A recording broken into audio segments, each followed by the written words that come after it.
할렐루야.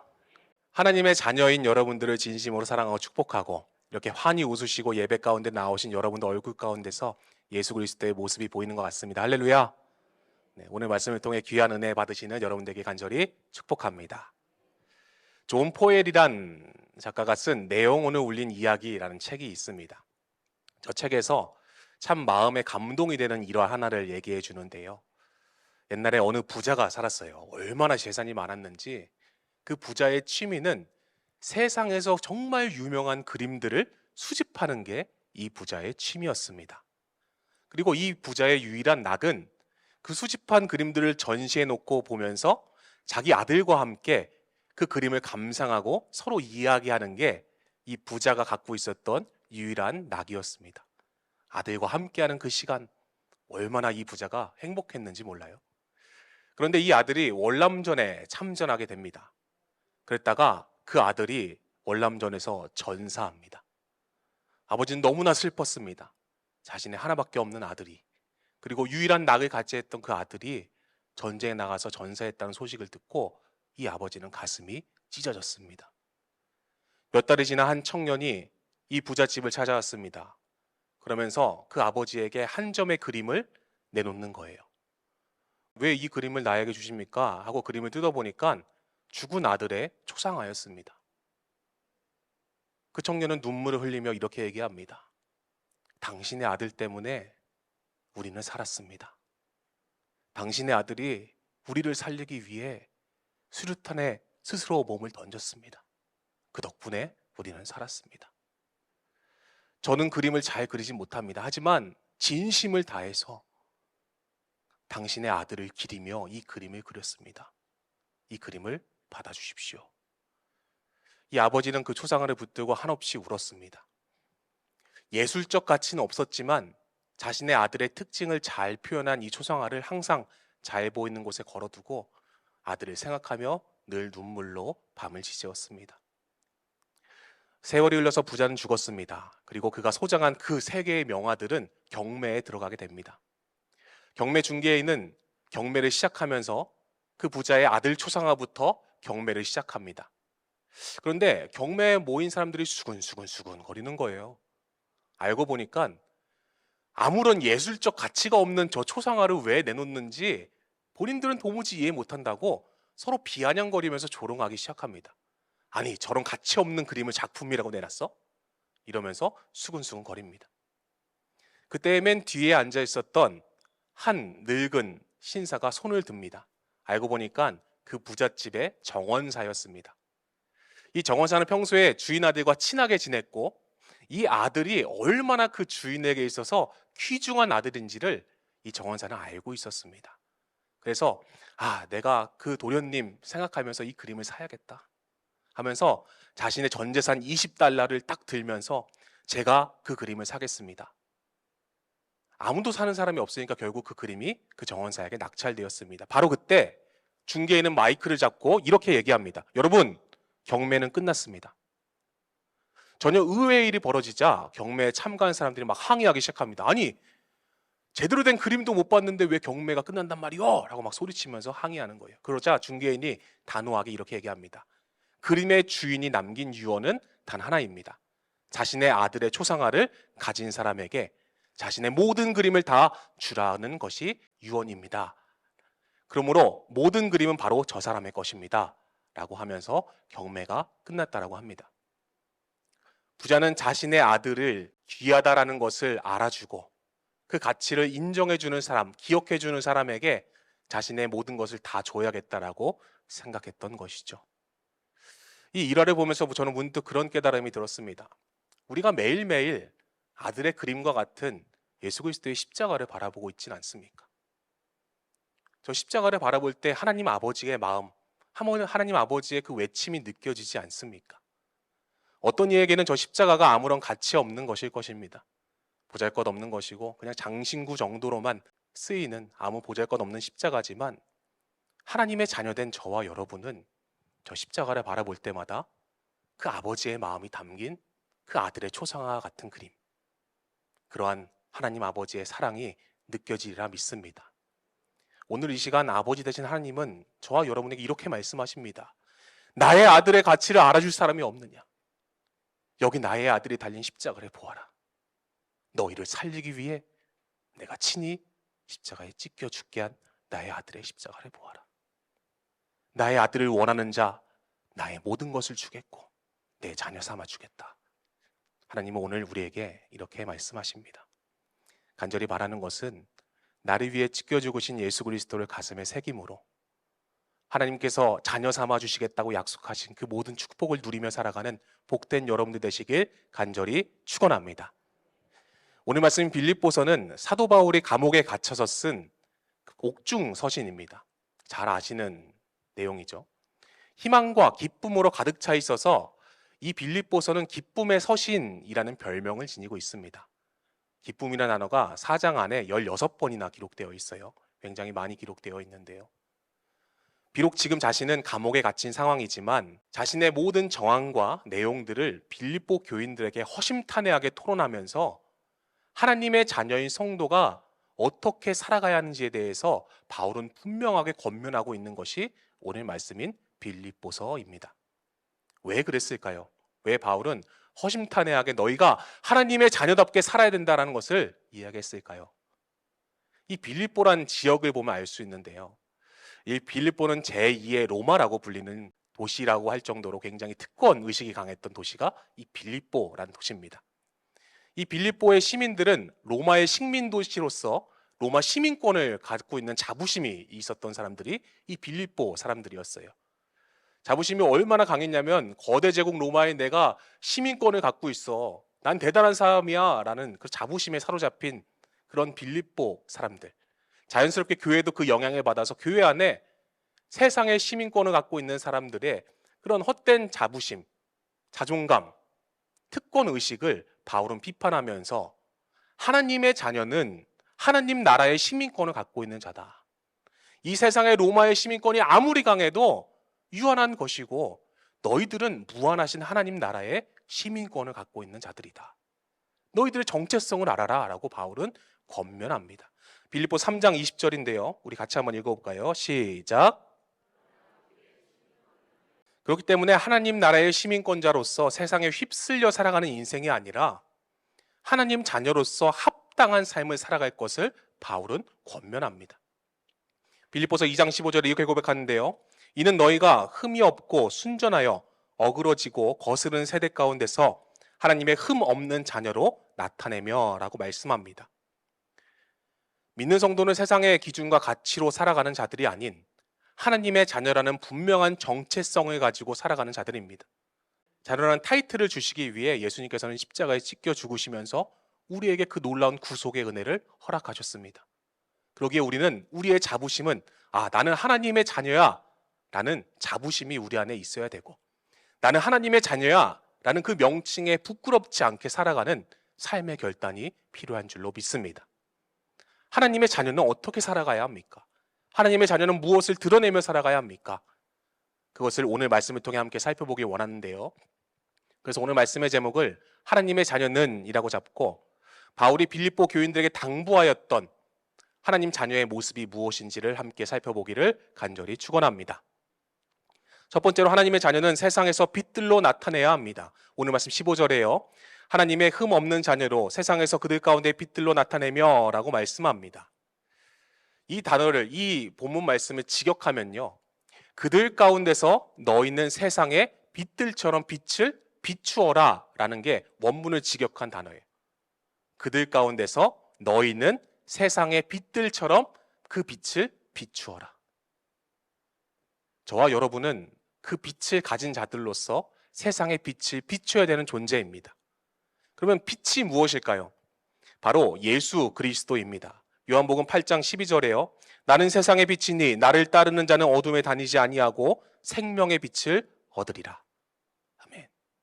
예수님은 빛 대신 예수님이 지금 우리 안에 계십니다. 성령으로 우리 안에 함께 하시면 믿으시기 소원합니다. 그 빛 대신 예수님께서 이제는 너희가 세상의 빛이라 라고 우리에게 말씀하십니다. 마태복음 5장 14절에서 16절 말씀인데요. 너희는 세상의 빛이라. 산 위에 있는 동네가 숨겨지지 못할 것이요 사람이 등불을 켜서 말 아래 두지 아니하고 등경 위에 두나니 이러므로 집안 모든 사람에게 비치느니라. 이같이 너희 빛이 사람 앞에 비치게 하여 그들로 너희 착한 행실을 보고 하늘에 계신 너희 아버지께 영광을 돌리게 하라. 아멘.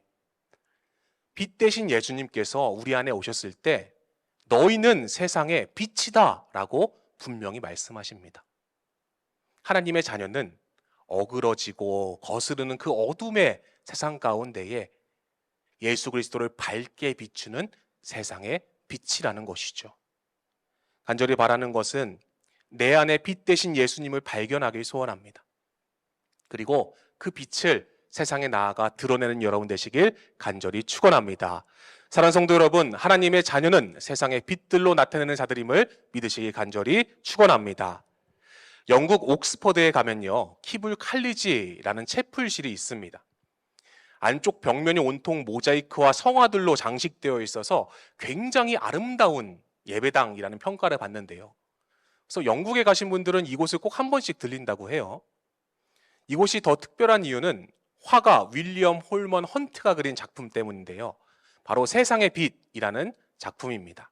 저렇게 왼쪽에 전시되어 있는데 자세히 살펴보면 오른쪽에 저렇게 예수님께서 긴 옷을 걸치시고 손잡이가 없는 문을 두들기시는 장면. 근데 저 그림의 타이틀이 세상의 빛이라는 작품입니다. 문득 그림을 잘 보다가 그런 생각이 들었습니다.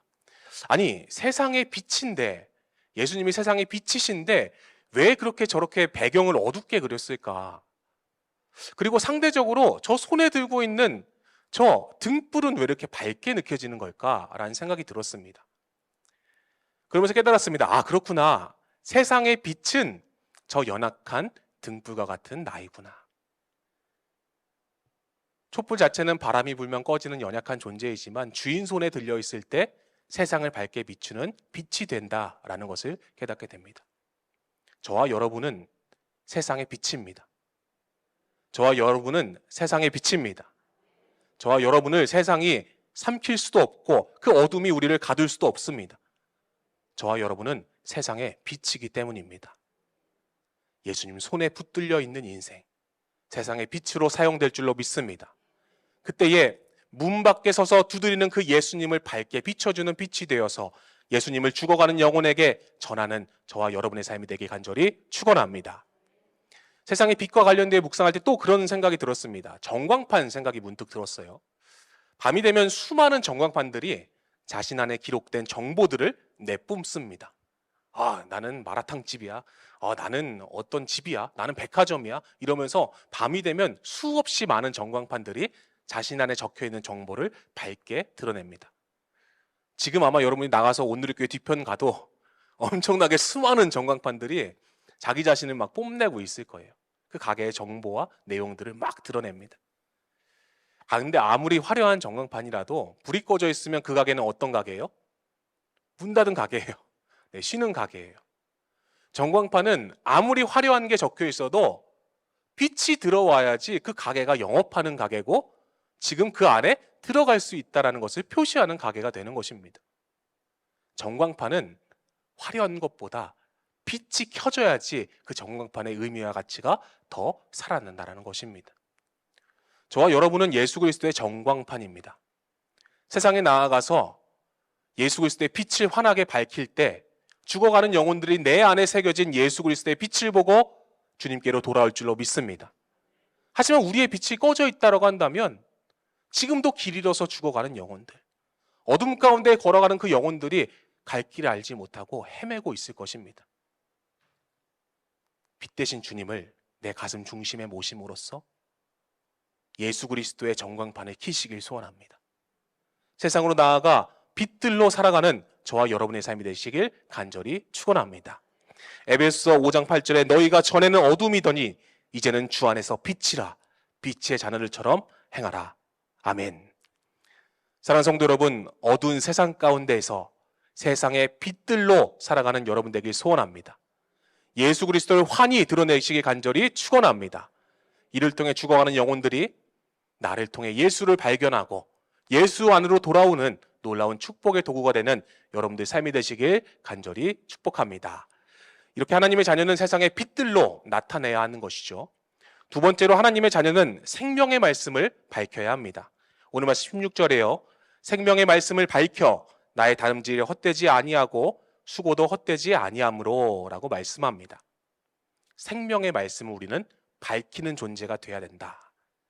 이 밝혀, 에페콘테스라는 단어는 두 가지 의미를 지니고 있습니다. 첫 번째는 단단히 붙잡다라는 의미를 지니고 있어요. 단단히 붙잡다. 두 번째는 제시하다라는 의미를 지니고 있습니다. 단단히 붙잡고 제시하다.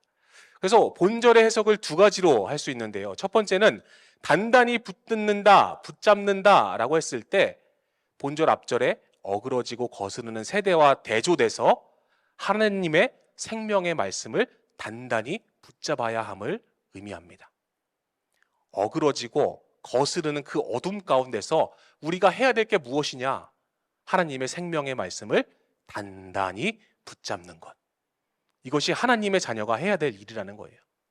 두 번째, 제시하다라고 해석했을 때 세상에서 그 생명의 말씀을 세상에 죽어가는 영혼에게 제시하는 존재로 우리는 살아가야 된다는 것입니다.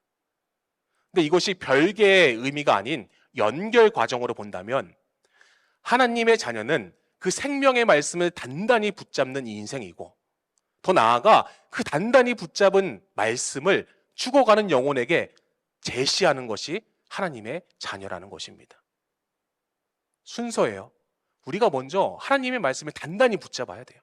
왜냐하면 세상은 악하고 세상은 거스르고 어그러지는 세대이기 때문에 우리가 하나님의 말씀을 단단히 붙잡고, 더 나아가 죽어가는 영혼에게 예수 그리스도의 생명의 말씀, 복음을 제시하는 존재로서 우리는 살아가야 될 줄로 믿습니다.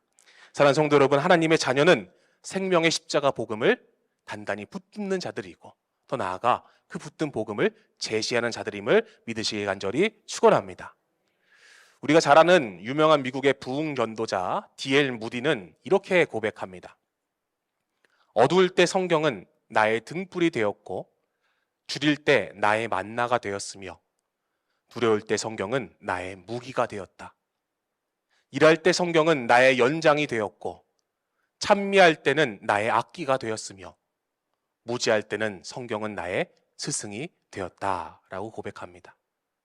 실제로 이 D.L. 무디의 삶을 보면 늘 하나님의 말씀에 붙잡혀 살아가는 인생이었고, 그 붙잡은 말씀을 선포하며 전하는 유명한 전도자의 삶을 살았다라는 것이죠. 간절히 바라는 것은 이런 무디와 같은 삶이 저와 여러분의 삶이 되길 소원합니다. 여러분은 하나님의 말씀을 붙들고 계십니까? 하나님의 말씀을 단단히 붙잡고 계십니까? 그렇다고 한다면 여러분은 하나님의 말씀을 죽어가는 영혼에게 제시하고 계십니까? 간절히 바라는 것은 하나님의 말씀을 붙잡으십시오. 매일매일 말씀을 묵상하고 그 말씀이 내 것이 되고 내 가슴에 새겨질 때 그 말씀을 가지고 죽어가는 영혼에게 예수 그리스도를 전할 줄로 믿습니다. 시편 119편 105절에 주의 말씀을 내 발의 등이요 내 길의 빛이니이다 라고 말씀합니다. 빛 대신 주님을 전하기 위해서는 하나님의 말씀을 붙잡아야 되고 그 붙들은 말씀으로 나아가야 될 줄로 믿습니다. 로마가 온 세계를 지배할 때요, 정말 많은 영토를 로마는 누리고 있었죠. 그런데 문제가 생겼습니다. 그것이 뭐냐면 세계 곳곳에서 전쟁을 치르기 때문에 이 장군들에게 황제의 그 메시지를 전달하는 게 굉장히 고민이었습니다. 왜냐하면 전화가 없던 시절이어서 황제의 말씀을 받은 그 전령이 그 장군을 향해 다 가는 거예요. 근데 중간에 적에게 붙잡히면 죽임을 당하고 그 전략이 노출돼서 결국에는 황제의 전략이 무산되게 됩니다. 그렇기 때문에 황제는 고민이 되는 거예요. 수없이 그 넓은 영토에서 싸우고 있는 나의 장군들에게 내 말을 전해야 되는데 어떻게 전하면 좋을까? 고민하다가 생각해낸 교묘한 방법이 있습니다. 그게 뭐냐면 먼저 전령의 머리를 모두 빡빡 밉니다. 모두 깎고 그 다음에 황제의 말씀을 바늘로 새기는 거예요. 시간이 지나 머리가 어느 정도 자라게 되면 각 지역 장군들에게 보냅니다. 적에게 붙잡혀도 비밀이 탄로날 염려가 없습니다. 이렇게 적에게 붙잡히지 않고 장군들에게 간 전령을 장군이 전령을 받고 다시 머리를 밀고 황제의 말씀을 확인하는 그런 방법을 쓴 거예요. 근데 중요한 것은 전령이 성으로 다가갈 때 사람들은 전령이 왔다라고 외치는 것이 아니라 황제의 말씀이 온다라고 외치며 그 전령을 영접했다라고 합니다. 그리스도인의 삶도 이와 같다라고 저는 분명히 믿습니다. 우리 안에 말씀을 먼저 새겨야 됩니다. 말씀을 우리 안에 견고히 붙잡아야 됩니다. 그때에 내 안에 새겨진 그 말씀을 가지고 세상으로 나아가 제시하는 삶, 그것이 하나님 자녀의 삶임을 믿으시길 소원합니다. 나 하나님 자녀 됐으니까 이 세상 막 살다가 예수님 곁으로 가야지가 아니라 하나님 자녀라고 한다면 늘 말씀을 붙잡고 살아가야 되고, 내가 하나님 아버지의 자녀라고 한다면 그 말씀을 모르고 죽어가는 영혼에게 제시하는 존재가 하나님의 자녀라는 것이죠. 그때 죽어가는 많은 영혼들이 내가 제시한 그 복음의 말씀을 통해 예수 그리스도를 경험할 줄로 믿습니다. 그리고 하나님께서 영광 받으시고 놀라운 그 전도의 문이 열리게 될 줄로 믿습니다. 사랑하는 성도 여러분, 하나님의 자녀로서 말씀을 붙드시길 소원하고 세상의 말씀을 제시하는 존재로 살아가는 여러분 되길 간절히 축원합니다. 이렇게 하나님의 자녀는 생명의 말씀을 밝히는 자라는 것이죠. 마지막으로 세 번째는 하나님의 자녀는 그리스도의 날에 자랑이 있어야 합니다. 오늘 말씀 16절에요. 그리스도의 날에 내가 자랑할 것이 있게 하려 함이라 라고 말씀합니다. 바울은 빌립보 교인들에게 세상의 빛들로 생명의 말씀을 제시하는 존재로 살아가야 하는데, 이를 통해 그리스도의 날에 자랑이 있는 자들이 되어야 할 것을 권면합니다. 이 바울 서신 안에서요, 바울은 자랑을 두 가지로 표현하는데요. 첫 번째는 육체를 따라 자랑하는 것, 두 번째는 주 안에서 자랑하는 것. 이 두 가지가 대조해서 나옵니다. 구별해서 권면하는데요. 첫 번째로 육체를 따라서 자랑하는 것은 어떤 것일까? 이것은 육체를 신뢰하는 마음으로 하나님 앞에서 자신을 높이며 자신의 공로로 의롭게 되고자 하는 죄를 말합니다. 우리가 육체를 따라 자랑하죠. 나는 이런 사람이야. 사람들한테 뽐내고 자랑합니다. 근데 중요한 것은 그것이 사람한테 뽐내고 자랑하는 것을 더 넘어서 하나님 앞에서 자신을 높이는 것이고 자신의 공로를 드러내는 것이라는 것입니다. 빌립보서 3장 3절에 4절인데요. 우리 같이 한번 읽어볼까요? 3절에 4절입니다. 시작.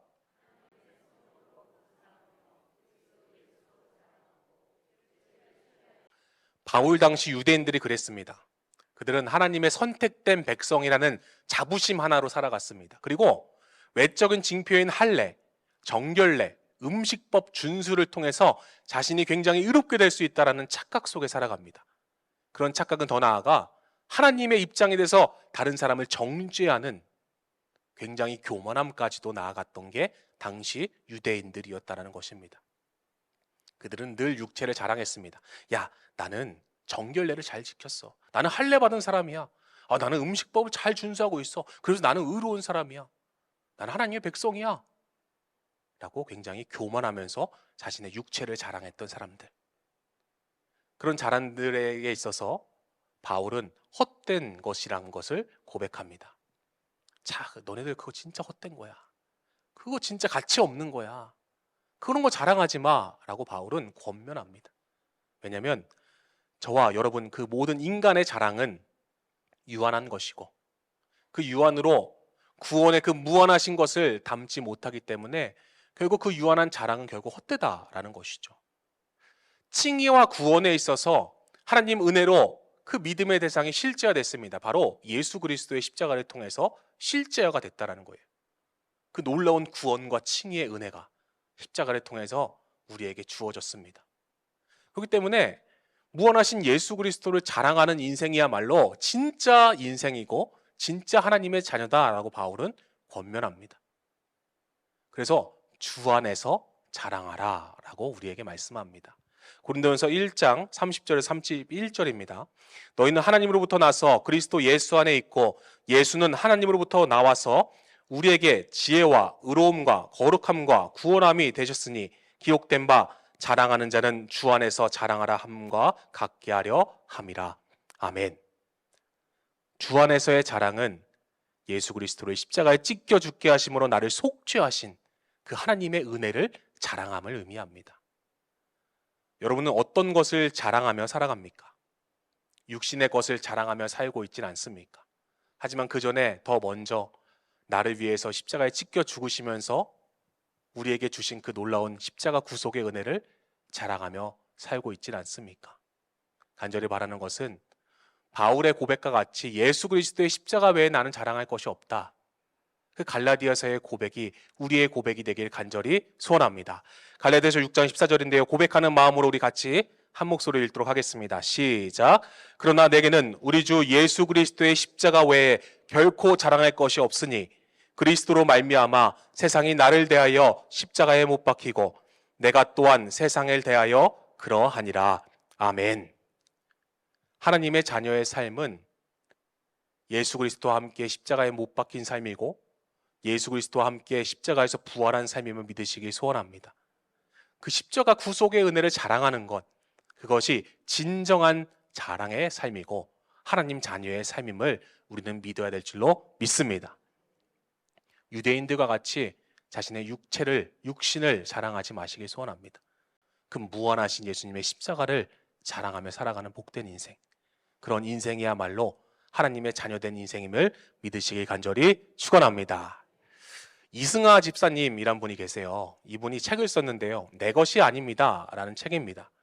이게 굉장히 핫해서 420만의 조회가 되고 또 2천만 명에게 감동을 주는 실화라는 내용에 담긴 책인데요. 이 책에서 이 집사님은 한때 남부러울 곳이 없던 삶을 살았다라고 고백합니다. 이화 여자 대학교를 나왔고요. 그리고 삼성 고위직 남편 덕분에 해마다 해외여행을 다니고 또 집안에는 예쁜 그릇으로 집안을 치장하기도 하고 명품 옷과 가방으로 자신을 막 감싸기도 하고 아이들 옷을 입히고 결국 그녀는 파워 블로거가 돼서 명품 옷과 가방, 비싼 가전제품, 그릇들, 해외여행기를 막 올려서 파워 블로거가 됩니다. 막 사람들은 댓글로 막 흥분하면서 얘기해요. 와, 너무 부럽습니다. 야, 나도 저런 집에 살아봤으면 좋겠다. 야, 나도 저런 남편, 우리 집 남편은 왜 이래? 이러면서 막, 와, 나 저런 남편 얻었으면 좋겠다. 막 이러면서 그 여인을 굉장히 부러워하는 거예요. 이 이승하 집사님은 굉장히 부러워합니다. 그렇게 잘 나가던 연예인 같은 굉장히 유명한 이 이승하 집사가 한순간에 무너지게 된 계기가 있습니다. 2012년 12월 남편이 구토와 통증이 심해서 응급실로 실려갑니다. 그 응급실에 실려가서 검사를 받으니까요, 폐암 말기 판정을 받습니다. 청천벽력과 같은 일이 일어난 것이죠. 자신의 전부라고 생각했던 그 남편이 폐암 말기라니. 곧바로 모든 것을 내려놓고 투병 생활에 들어갑니다. 그때 그녀는 자신의 책에서 자신의 모습을 이렇게 고백합니다. 한때는 이 아름다운 집이 저의 큰 자랑이었습니다. 하지만 남편이 아프니 내가 있어야 할 곳은 궁궐 같던 집이 아니라 몇 평 안 되는 비좁은 병실이었습니다. 바라만 봐도 뿌듯했던 참으로 고운 접시들, 예쁜 그릇도 남편과 함께하는 병실에서는 아무 소용이 없었습니다. 제가 병실에서 쓸 수 있었던 것은 플라스틱 접시와 종이컵뿐이었습니다. 20년 넘게 나의 자랑이었던 내 남편도 제 것이 아니었습니다. 하나님께서 제 남편을 데려가셨습니다. 이젠 깨달았습니다. 내 사랑하는 아이들조차도 제 것이 아니라는 것을요. 이와 같은 이유로 근심, 염려 또한 제 것이 아닙니다. 모두 하나님의 것입니다. 이제 저는 압니다. 이 땅은 잠깐이고 그 후에는 영원한 천국이 있다는 것을요. 남편의 죽음 앞에서 날 구속하신 예수님의 십자가를 경험하니 전 세상에서 제일 무서운 죽음마저도 두렵지 않은 가장 행복한 여자입니다 라고 고백했다고 합니다. 믿는 성도의 삶도 이와 같습니다. 정말 우리가 자랑할 것이 무엇일까요? 내 것이라고 생각하면서 평생을 누릴 것 같이 생각하면서 자랑했던 것이 무엇이 있습니까? 간절히 바라는 것은 무한하신 예수님의 십자가 앞에 그 나의 자랑을 내려놓길 소원합니다. 다 내려놓으시길 소원합니다. 주님 내 것이 아닙니다. 모두 주님 것입니다. 하나님, 내 사랑하는 남편, 아내, 내 자식들도 내 것이 아닙니다. 하나님의 것입니다. 이 땅에서의 삶은 내가 자랑할 것이 없습니다. 내가 오직 자랑해야 될 것은 예수 그리스도의 십자가밖에 없습니다. 이런 고백의 결단이 오늘 저녁 시간 여러분들 입술 가운데 있으시길 간절히 소원합니다.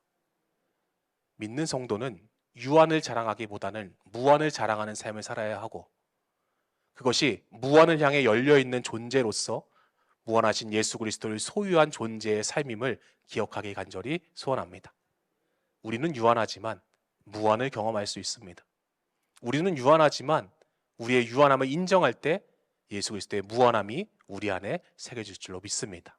그러한 믿음을 가지고 하나님의 자녀로서 무한하신 예수님을 자랑하고 무한하신 예수 그리스도의 십자가를 자랑하며 살아가는 복된 여러분들 인생이 되시길 간절히 축원합니다. 오늘 말씀을 정리합니다. 하나님의 자녀는 세상의 빛들로 나타내야 합니다. 여러분, 세상에 나아가서 주님의 빛을 비추시길 소원합니다. 하나님의 자녀는 두 번째로 생명의 말씀을 밝혀야 합니다. 말씀을 단단히 붙잡고 그 단단히 붙잡은 말씀을 세상에게 제시하는 복된 여러분들 되시길 간절히 소원합니다. 하나님의 자녀는 그리스도의 날에 자랑이 있어야 합니다. 그 자랑이 무엇입니까? 예수 그리스도의 십자가 외에는 결코 자랑할 것이 없다. 고백한 바울의 고백과 같이 예수 그리스도의 십자가만을 자랑하며 살아가는 복된 여러분 되시길 간절히 축원합니다.